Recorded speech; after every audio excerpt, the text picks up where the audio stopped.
मित्रांनो, मकर संक्रांत 2026 ही 14 जानेवारी 2026 बुधवार या दिवशी आहे. पंचांगानुसार दुपारी 3:06 सूर्यास्तापर्यंत संक्रांतीचा पुण्यकाळ आहे. या वेळेत केलेले दान, पूजा आणि धार्मिक कर्मांना विशेष पुण्यफळ मिळते.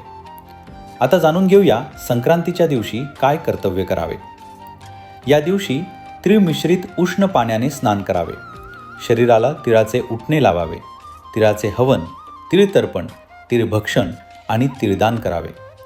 पंचांगानुसार अशा प्रकारे तिळाचा 6 प्रकारे उपयोग केल्यास सर्व पापांचा नाश होतो असे सांगितले आहे.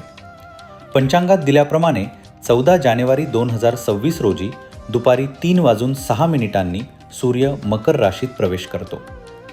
बालवकरणावर संक्रांती होत असल्याने ही संक्रांत उत्तम फलदायी मानली जाते.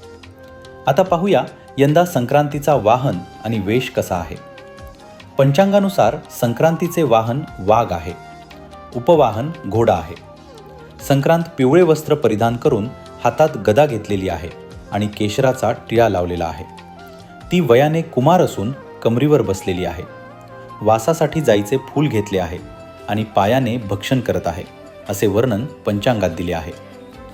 संक्रांत सर्प जातीची असून भूषणार्थ मोती धारण केलेले आहेत. वार बुधवार असल्यामुळे वारनाव व नक्षत्र नाव मंद आहे आणि सायंकाळी समुदाय मुहूर्त आहे. पंचांगानुसार संक्रांत पूर्वेकडून पश्चिमेकडे जात आहे आणि वायव्य दिशा पाहत आहे, जे सामान्यतः संयम, स्थैर्य आणि विचारपूर्वक निर्णयांचे संकेत मानले जातात. आता जाणून घ्या संक्रांतीच्या पूर्व काळात काय टाळावे. या काळात दात काढणे, कटू किंवा कठोर बोलणे, वृक्ष वन तोडणे, गाय म्हशींची धार काढणे आणि कामविषयक संबंध ठेवणे हे सर्व कामे टाळावीत असे पंचांग सांगते.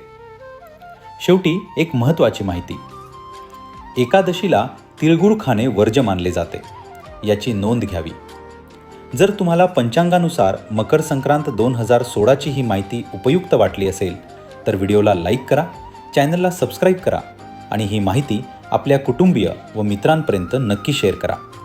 तिळगुळ घ्या, गोड गोड बोला आणि तुमची मकर संक्रांत 2026 सुख, समृद्धी आणि आरोग्यदायी जाओ. धन्यवाद.